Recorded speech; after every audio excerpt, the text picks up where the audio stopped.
There's a lot of card games to talk about. Hope you're ready for a long video.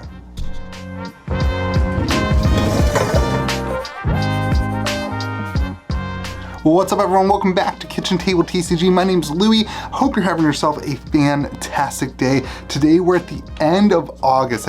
I cannot believe we are at the end of August. We've been having housework done and everything's just a blur for me. I don't know about you, but it's kind of amazing to me that summer is over and we're moving our way into fall pretty soon here in West Virginia. The fall leaves will start turning and everybody will come hiking. But it's gonna be awesome. And you know, this summer has been particularly interesting in the trading card game world as a result of a recession. Also, I know you can't say it, I know you're not supposed to talk about it, but the recession hit, the government's like changing the name of recession or changing the what qualifies as a recession. Anyway, a lot of interesting market stuff happening. So I thought today we'd take a long video and talk through all the TCGs I've ever covered on the channel and just see where are we and what are some things that I am personally looking at and what are some things that I'm excited about, and then also give you like, what am I doing? Am I buying cards for them? Am I buying boxes for them? What am I focused on in all these TCGs? So we're gonna talk about literally every game I've ever talked about on the channel, so strap in. Take a deep breath, pop this video up later. Let me know in the comment sections what you agree with, what you disagree with. I would love to hear your dialogue. This is just my opinions. This is not financial advice or anything like that. Not that you would or should listen to me, but all right, let's start off with Magic the Gathering. As you know, the channel is focusing on Magic the Gathering. We're gonna talk about all the other games too, but there is more excitement for Magic the Gathering at my local level, at least, right now than there has been for any set ever leading up to War of the Spark. War of the Spark, in my mind, was the last big, major, exciting set for Magic the Gathering. The last one that really drew a bunch of new people in. And recently that's shifted. I'm not sure Dominaria is really that set, like that big, exciting new thing that's like gonna bring people in. But the overall, like, excitement for the next year, the level of excitement right now, it's pretty high for Magic the Gathering. And that's gonna do a bunch of different things. It's gonna bring people who used to play Magic back into the fold. I think this Dominaria pre-release for one this weekend you'll see more people who have been away from Magic for a while coming back in. And then I just think it just builds excitement for people who are already entrenched to continue to want to be a part of it. So the other side of this is that Magic's kind of showing its teeth in the size of their business. You had this big like Apple-esque keynote where it was, here's everything that we have coming out for the year, and really great production quality, really great whatever, and they're really showing their teeth to these other newer TCGs to say, look, like, this is where we are. This is the standard. You got a lot of work to get there if you want to compete with us. And that's probably good based on the last 2 years of interaction with the market that they've had. Showing their teeth a little bit, showing the size of their company, I think that's really good things. The high-end vintage market still seems pretty soft. I think if you look at collectability that way, the high-end vintage market seems pretty soft, but the values still seem to be holding a little bit higher than it was pre-COVID. So some of those like COVID prices that, you know, went crazy, the values seem to be high, you know, still holding a little bit higher pre-COVID. Personally, I am targeting some old cards. I picked up my first piece of Unlimited Power 9 this past weekend, or a couple weekends ago, I think. And then I'm also trying to get like extra sets now of the dual lands, the revised dual lands. I finally got my full set of revised dual lands. I'm no Magic Whale. I have a lot of sealed product from War of Spark on, but I have no major, like, I'm not some big, huge, massive Magic Whale. So, but I do also, I picked up like an Onslaught box, and recently I got a Lorwyn box. So I am picking up some of those older sets that the print runs, you know, seem to be less on. One of the biggest things I've taken away is the newer games, the box prices get up, you know, to this certain peak. And I'm like, man, like, that's the price of a Lorwyn box. I've always wanted a Lorwyn box. So I've done some trading for some of those older Magic boxes I just think are really cool to have. And that's kind of where I am on that thing. I think I'm gonna leave it right here. I think 2022 to 2023 will be Magic's biggest year ever. I think the game is gonna grow both at a local level. I think it's going to grow incredibly well. I think at the bigger scope of the game, I think is also going to grow a ton in this next couple years. But this 2022, 2023, they seem to be going all in on the 30th year anniversary stuff. I think it's going to bring a lot of people back into the fold. Not necessarily new Magic people, but a lot of just people who've been outside of Magic for a while. This seems to be a year that people are going to come back, and then the sets just look really good. So I'm really bullish, really excited on Magic this year. All right, let's move on to Pokemon. I've said this already on the show, I was completely wrong about Pokemon. Starting the TCG channel, talking about games, getting involved, I always saw Pokemon as something for kids. I always saw Pokemon as something I did when I was a kid and that didn't really matter now. And I was completely wrong about Pokemon. At a local level as a store, Pokemon brings in more people and more sales than any other TCG at my store, including Magic. And I don't promote it nearly as much as I promote Magic. Pokemon, all age groups, all demographics, all different people come in, buy boxes, they don't stick around, they go home. But then people come in, there's also people who come in and do stick around and sit and open the boxes in the store. And then there's another group of people who come just to play. The demographic and the amount of people who are involved, there's just all the different interest groups, all the different levels. Grandmas calling to buy cards for their kids, moms who are just like hanging out with their kid for the day, stop in to pick up 2 packs, dads, guys my age with their daughters. Like it's a spanning galaxy of humans who are interested in Pokemon. I was super wrong about it. Worlds this year in London was really massive, and the regional events a guy was playing, we do Pokemon now on Sunday nights. The guy was playing and he literally had to stop his game because he wanted to go register for one of the regional events, and he said that they're selling out in like 2 minutes, so he had to like hurry up and make sure he was on to register. It's crazy. So where do we go from this? I think modern Pokemon is still a weird investment because they can and they will reprint anything. So as far as the financial investment side of things, modern Pokemon's still really weird. That being said, the Sword and Shield era is kind of coming to a close. So some of those older Sword and Shield boxes, this, again, I'm no Pokemon expert, but this seems like the time to start picking them up as a result of we're moving out of Sword and Shield, we're moving to something new, and so some of those older boxes are probably in their last reprint cycle. So I think that's something that I think is going to matter. And some of these reprints just haven't mattered in the market. Look at Evolving Skies. It was like a $180 box. The reprint happened for like 2 weeks. It was $160. Now it's right back up to $180. So like the market can just absorb so much product that I don't even think the reprints are really going to be crazy.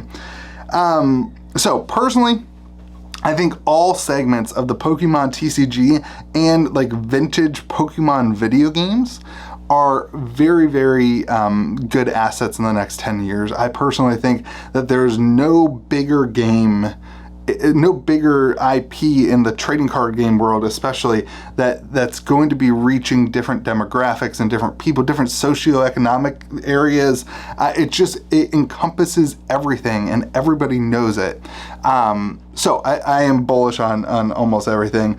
Sealed boxes, especially the vintage stuff, has a lot of drama going on right now where there's all these, Logan Paul stuff, but also on a much lower level than that, a lot of fake boxes and stuff. So I personally am focusing more in on complete sets. Like I've been really enjoying. My goal is to have a full Wizards of the Coast set. That's going to take forever, especially the first edition stuff. But that's kind of what I'm focusing on. So just even collecting the commons, uncommons, and rares, all that stuff. But that's one thing I am focusing on. I also really, really like the just having slabs. So if you want a full base set, there are 15 cards. It's really easy to collect the holos and that kind of thing. So I've been focusing on that, and my suggestion to you, if you are looking to get into that, would be that like unlimited base set type thing where you pick up pick a number 7, 8, 9, 10 on PSA scale and just decide, hey, I'm going to collect all 15 holos in one of the whatever fits your budget. Because right now it seems like we're right before the Logan Paul boom in terms of pricing. and so we had the Logan Paul boom, and things have come down quite a bit. And so it seems like a decent opportunity if you're interested in Pokemon. All right. That's the top two, right? That's the big card games. Now, Yu-Gi-Oh! A lot of people want me to talk about Yu-Gi-Oh! I don't touch Yu-Gi-Oh! I don't do Yu-Gi-Oh! It's not just, I never watched a card show. I don't really enjoy, I played the game a couple times. I just didn't really like it. It's just it's just different for me. So I don't really touch Yu-Gi-Oh! But now I want to talk about the middle-aged card games. This is, it's going to be Flesh and Blood and MetaZoo, and I'm calling them middle-aged card games because I don't think it's fair anymore to call them new card games. They've been around long enough, they have big enough communities where they are some people's main and only card game. They are no longer new for people. People have moved on to just covering these games, and they also have their own ecosystems in terms of content and all that stuff. So I'm going to call them middle-aged card games.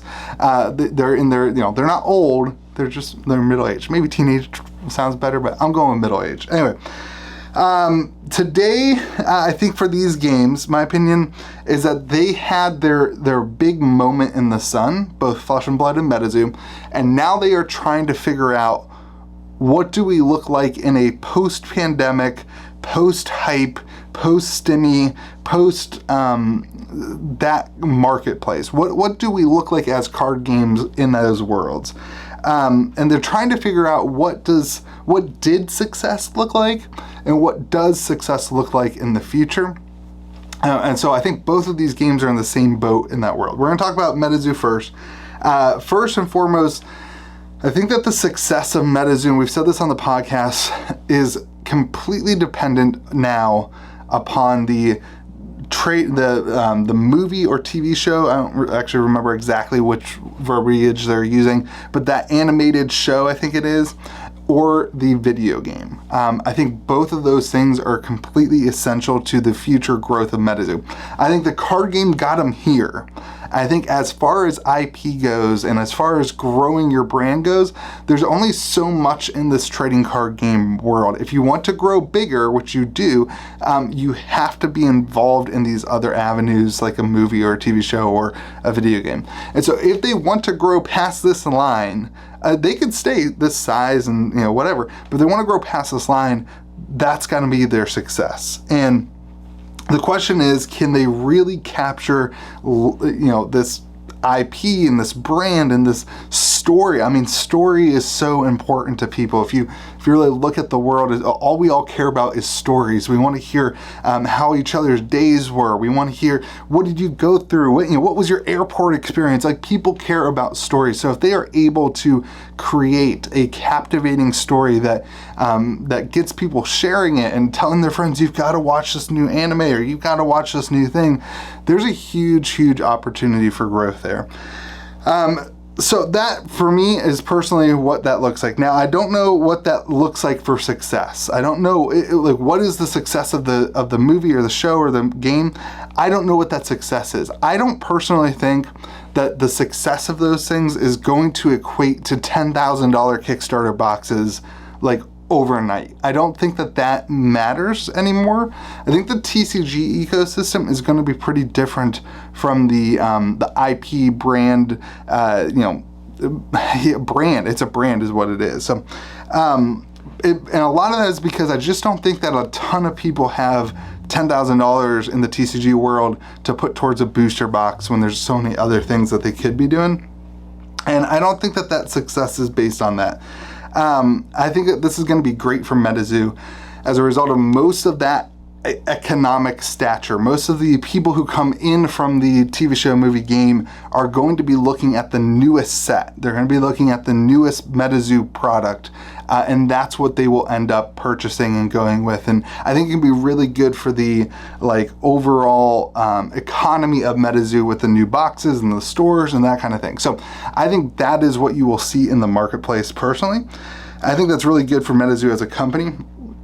And I think it's good for stores too. The TCG side of things is going to rely, in my opinion, on how often and how well they are going to be able to run these major events. You know, they did the $1 million tournament, and you saw a lot of pickup and a lot of interest in people playing those things to prepare and to qualify for those games. If they can continue to churn those out at a more regular basis. Now, I'm not saying like go all in like, you know, like Flesh and Blood does, where there's like an event that you have to be to every single weekend or every whatever. But if they can lean into, you know, that's a whole different world. I'm not saying that's necessarily bad, but I don't think that's the right play for MetaZoo. But if they can go to every 3 months, there's a pretty big event that people are excited for, I think that the TCG ecosystem can pick up a little bit, and you'll see even more pressure on the consumers, the players, to get their stores to actually run events and that kind of thing. So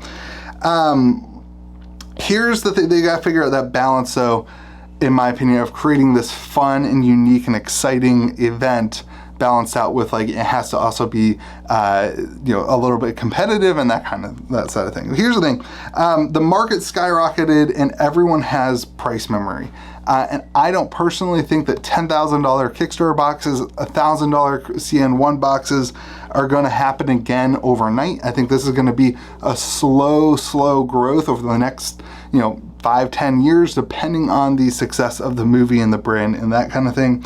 If you love MetaZoo, here's my encouragement to you: find what you love to collect and do it. Invest, you know, lightly in the boxes and, you know, the other product as well, but find what really you enjoy. Pick a cryptid, pick you know, pick a set that you really like. Go for it that way. If you put all of your eggs into one basket, I don't think that's the way to do it. There's no sense in that. There's no reason, in my opinion, to think that tomorrow, that these prices today won't be there tomorrow or the next day or next couple weeks. I think you have time to pick up stuff. That's my opinion.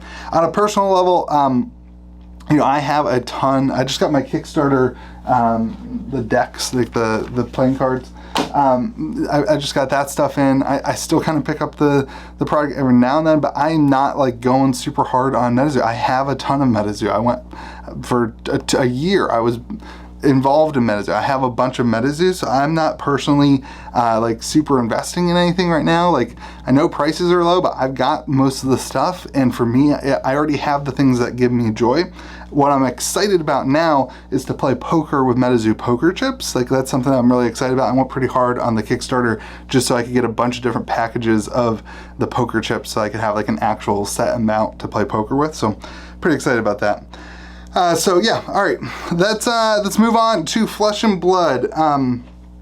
Flesh and Blood paved the way in the pandemic for these alternative TCGs. They were a new TCG and now they're middle age, right? That's, you know, we're still in the middle age section here. They paved the way for alternative TCGs. They are, in my opinion, when a game creator creates a new game, what a game creator wants to see happen with their game. Market hype, people playing the game and loving the game, a lot of really great dynamics and a lot of really great excitements. You know, obviously Rudy is a content creator helping out and doing those things. These are things that these new TCGs want to see. They paved the way for that. The problem, in my opinion, and I was part of this, the line that myself and others truly believed, really believed, and some still believe, was that Fab was going to take down Magic the Gathering. That was the conversation in the pandemic. And I think that was silly. I think I was silly. I think that conversation was silly. And I'm sorry that I got caught up in that. I really am. Both for my viewers and for myself. I'm sorry that I got caught up in that idea that Fab was going to overtake Magic the Gathering. We had never seen it. We had never seen anything like that. From a game standpoint, I think Flesh and Blood is in a really good spot. I think that game stores that picked up the game and that are thriving and really enjoying the game, and their communities are really enjoying the game, I think that those game stores are thriving right now. They're really growing, they're whatever. I think game stores that tried the game and they didn't create a scene, I think those stores, and this is a good thing, are backing away from the game. They're not stocking anymore, and they're not buying anymore, and they're not pre-ordering anymore. I think that's a good thing, because I think what that does, is that it provides a good snapshot now for Legend Story Studios to evaluate what is the true demand for their product. Not every game store has to love Flesh and Blood. That doesn't mean that Flesh and Blood isn't great. It just means that some communities can't pick up new card games. There's just not the demographics. There's not the group of people there to play the new card games. Sorry, middle-aged card games. But I think that by figuring out the actual size of the game, how many actual people are actually interested in buying cards and collecting cards and investing and playing with the cards, I think that will help them figure out and hone in, okay, how many cards do we make? How many boxes do we print? And all that kind of stuff. So I think that the Waves of Uprising seem to be a good way to help them figure this out, and I think it seems to be working really, really well. And that should help LSS keep those print runs where they want them to be and what they want to see in the secondary market. As for the market, a PCG 9.5 Heart just sold for $7,500. And I often see some other higher end cards just kind of sitting around on Facebook in sealed boxes, just not moving as quick as they used to. I think the market is still trying to figure itself out. Those highs from 2020, 2021, that price memory really, really still sets in. I know for me at least it does. It really, really sets in. I think we're starting to learn that back then maybe we priced in a little too high on the, like, it's going to be the next Magic the Gathering type thing. And all that hype we placed on that, I think we overshot that hype a little bit. So personally, I have exited all my investment in Flesh and Blood. I already told you that. A large part of that is not due to what I've seen on the market and that kind of thing. It actually has really nothing to do with that. A large part of that is just due to some personal conversations, email chains that I had with LSS. And I'm not going to get into them. I don't feel like I owe that to anybody.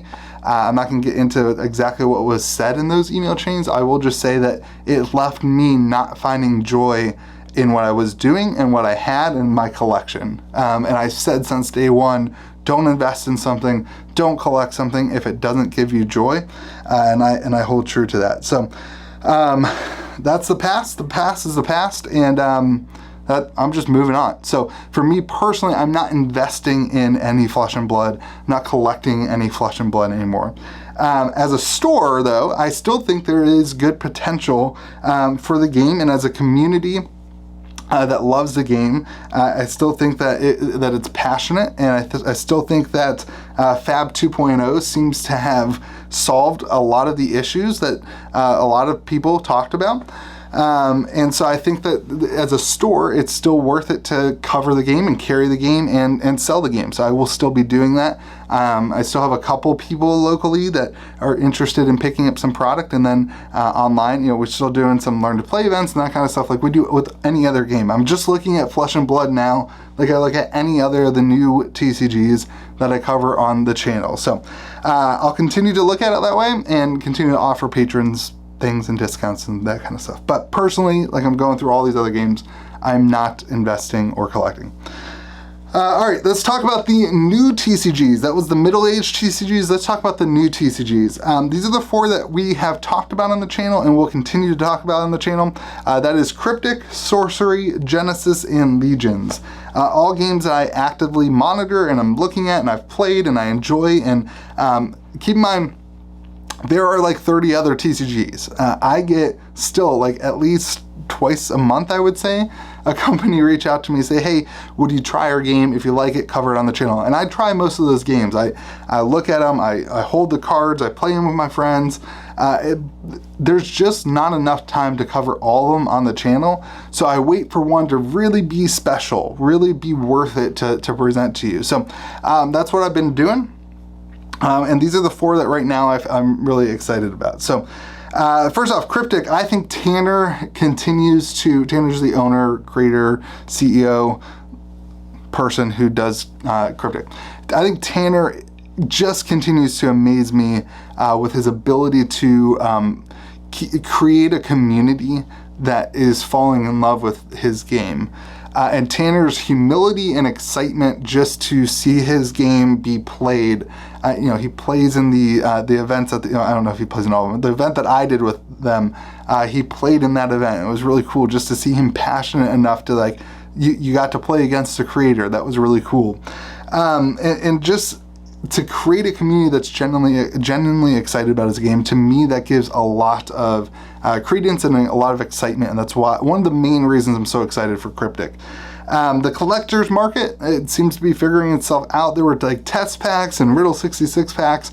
For a second there, it was like, oh my gosh, everything's going completely to the moon, and then things seemed to balance out, and they didn't like crash and burn. It wasn't like this huge skyrocket and now crash and burn. They're kind of balance out, and people who bought the packs, for high prices and opened them, now are starting to trade cards and work on complete sets or get their favorite, Ascendant or their favorite citizens and all that kind of stuff. So it's pretty cool trying to figure itself out.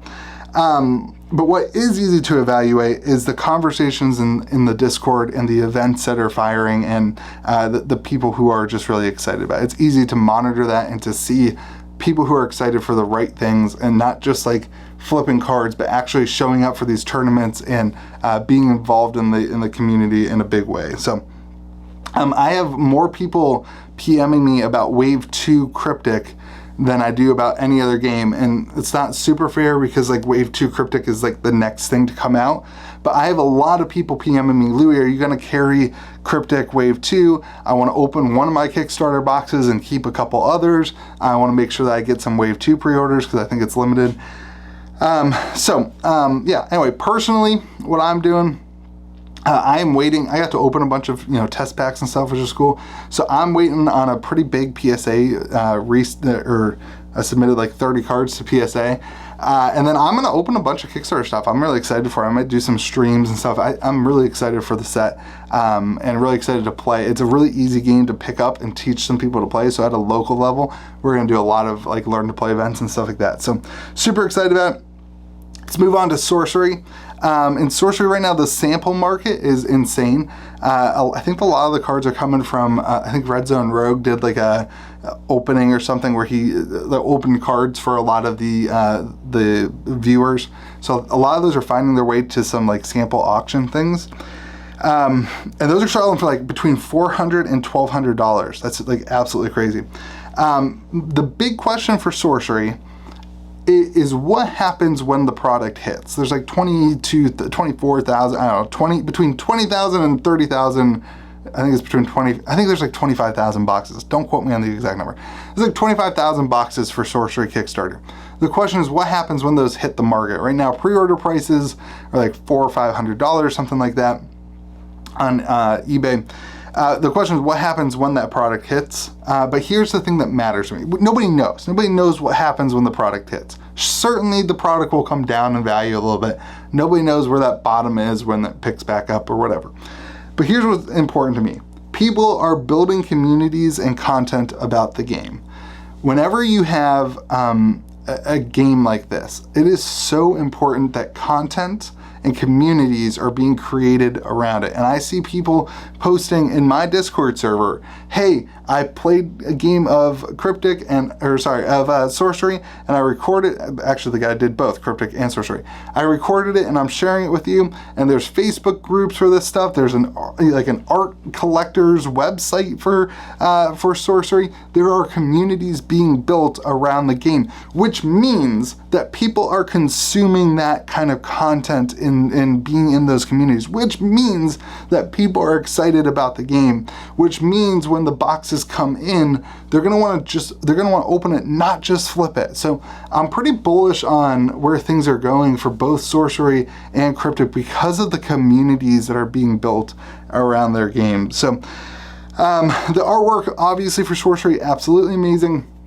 I think probably the most important thing for Sorcery is what does the company do with the tons of money that they raised. Obviously some of that has to go to making the boxes and stuff, but if they can utilize that money to actually help the game grow in some big ways, I'm not saying I know exactly what they should be doing with that, but some marketing things, some excitement things, some ways of marketing that game forward, I think some really cool things could happen that not all the other TCGs, especially the Kickstarter TCGs, can't accomplish because they didn't raise as much money. So Sorcery really putting itself in a different avenue because of the amount of money that they raised to put some of that money towards some really beneficial things. So I'm super excited about it. Locally, there's people who are excited about it. We're gonna get together, open up packs and do some stuff whenever the game releases. And personally, I'm super excited to rip the holos from the Kickstarter boxes. 428 cards or something like that. It's gonna be just about impossible for me personally to collect all of the holos. But I'm gonna find some. Maybe I pick one of the themes, right, and collect all those holos. So, all right, 2 more games. Let's talk about Genesis. The secondary market for the Kickstarter boxes seems relatively healthy to me. I think that's what Genesis wanted. It's not for attendees. It's not like things are super easy to flip. But what it did is it got more people than ever to open up the boxes and to learn how to play the game. And I think for Genesis, that was the goal of the Kickstarter. I think for a lot of the games, that's the goal of the Kickstarter. Get the product into as many people's hands as possible. It's almost free advertising because Kickstarter, sends out things to everyone and, hey, if you back this project, go like this thing. So more people than ever involved in the game. I think that's huge. And I think that was the big win of the Kickstarter. Staple cards continue to hold a decent amount of value. I think that's super important. I was a little bit worried with like, hey, Tsunami's getting reprinted in Origins. Will that still be a expensive card? It will be $2. If it's $2 and it's the most expensive card in the game, that's not going to excite anybody. So the regional events are still happening. And are firing off, and people are excited about it. Shout out to Tim for winning one of those events, and it's just really cool to see people who picked up the Louis and George promo a year ago, the bundle we did, and now are winning tournaments and playing and actively involved. We're still doing stuff in the Discord server. So again, there's communities being built around the games. I think personally, moving forward, the success of Genesis will be. I think they probably tapped into the TCG market about where they can do right now in terms of like instant, like, hey, we're a game TCG. I think now it's how do they market to their niche, right? Which is tabletop gamers like Warhammer and D&D, and I wrote another one down. I don't know that. Anyway, Warhammer and D&D, people who are really excited about those games can really move into Genesis in a big way. So if they can start marketing and branding into those things, I think it's going to go a long way. So personally, I just finished my top tier deck. A lot of fun to play. We did a learn to play event. We had I think 6 people at our learn to play event. So kind of fun to kind of test that deck out against a lot of the intro decks. And just excited to pick it up and collect. And then I'm trying to get some of the promos. I'm a patron, so I get a lot of those in. So I've been trying to ask around to kind of collect and trade a bunch of the promos. So, all right, last game, but certainly not least, Legions. In my opinion, it's still wild card on the channel. They're not doing a Kickstarter that I know of. They are marketing 100%. Boots on the ground, bootstrapping it to LGSs and trying to get LGSs to pick up the game, which is wild. I think personally, the easy way to do it would be to do a Kickstarter and promote it like that. That's how I would do it, but that's not what they're doing. And this is where I like to diversify into things personally. I think that's a really cool wild card approach. I think it's a really great game. You guys remember we talked about it a lot. And people who purchased the kit, this is something that's super interesting to me. People who purchased my kit that I did with the Louis bundle, it's still available. We still have some available. And played the game, hopped into the Discord server, and people who really dove in absolutely loved it, and they keep buying product. There's 3 or 4 of these guys who, from all over, every couple of weeks, I just get an order, and it's like, oh, he wants more boxes. Oh, he wants more boxes. And it's just kind of cool to see the people who actually hopped in and dove into the game absolutely love it. That's a really great thing. The game is easy to pick up. I think that's really important, but the top level of play is also pretty difficult, so it's good growing. But here's the thing. They care about the LGS and they're working towards that. And that's going to be a slow process. I think it's going to be a slow growth model. And I'm not again, I'm going to get this to end, but they're at the Canada Fan Expo doing really cool stuff. The new set is super fun and collect. I'm collecting the, it's got like full art variants of the ones that were in the 2-player battle deck, which I guess was limited to 1,000 of each decks. Anyway, so I'm collecting those variants. Here's the thing with all these new games, particularly thinking about it with Legions, but with all these new games, none of those 4 games, in my opinion, Sorcery, Cryptic, Genesis, Legion, should be, any of the other 400 new games either, should be looked at as long-term retirement plans. Any of those games could not be around in 3 years. Any of them. You know, you can make assumptions based on the way that the company is organized, or the individuals, or you know, the size of their Discord server or whatever. Any of those games could not be here in 3 years. So my opinion is to pick a game that you actually enjoy. If you want to be invested or want to play a new TCG, find one that you actually enjoy and that you like and that you're excited to get behind the person, the CEO, the guy or girl who's creating the game. Find somebody that you're excited to support and then go and support that game.